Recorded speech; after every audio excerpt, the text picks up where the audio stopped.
ठाकरेंसाठी लढाई सोपी नाही.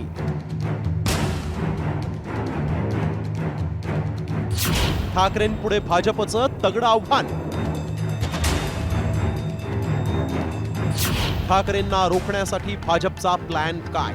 शिवसेना आणि महाराष्ट्र नवनिर्माण सेनेची युती झाली हे आज आम्ही आपल्याला जाहीर करत आहोत. अखेर ठाकरे बंधूंनी महापालिकेच्या आधी युतीची घोषणा केली.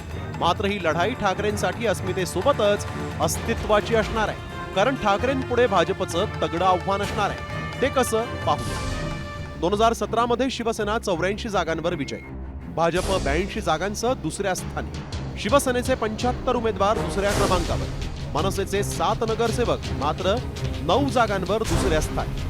खरं तर 2017 मध्ये शिवसेनेच्या तुलनेत भाजपला फक्त 2 जागा कमी मिळाल्या होत्या. मात्र त्यानंतर शिवसेनेची 2 शकलं झाली. त्यामुळे आधीच विजयापासून 2 पावलं दूर असलेल्या भाजपचं आव्हान असल्यानं ठाकरे बंधूंनी मराठी अस्मितेच्या मुद्द्यावर एकत्र येण्याची घोषणा केली. मात्र मराठी आणि अमराठी मतांमधील फुटीमुळे ठाकरेंचं टेन्शन वाढलंय. मुंबईत 36 पैकी 13 अमराठी आमदारांचा विजय, भाजपचे 13 पैकी 7 आमदार.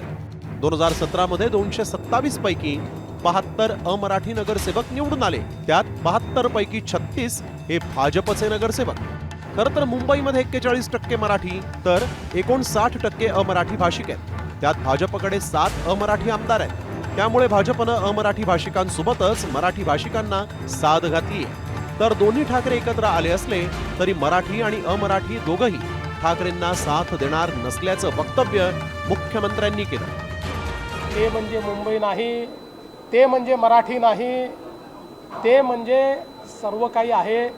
हा जो काही त्यांचा गर्व आहे, हा जो काही दुराभिमान आहे, या दुराभिमानामुळेच मुंबईकर त्यांच्यापासून दूर गेले. कारण मुंबईकरांना सेवेकरी हवे आहेत. मुंबईकरांना त्या ठिकाणी राज्य गाजवणारे आणि स्वतःचा फायदा पाहणारे नको आहे. खरं तर राज ठाकरेंनी 2005 मध्ये शिवसेनेला जय महाराष्ट्र केला. आता दोन्ही ठाकरे मराठी अस्मितेच्या मुद्द्यावर एकत्र आले. त्यामुळे एकीकडे भाजपचा हिंदुत्व केंद्रित आक्रमक प्रचार, मुंबईच्या विकासाचं आश्वासन, अमराठी भाषिकांना घातलेली साद, तर दुसरीकडे मराठीच्या मुद्द्यावर आक्रमक भूमिका.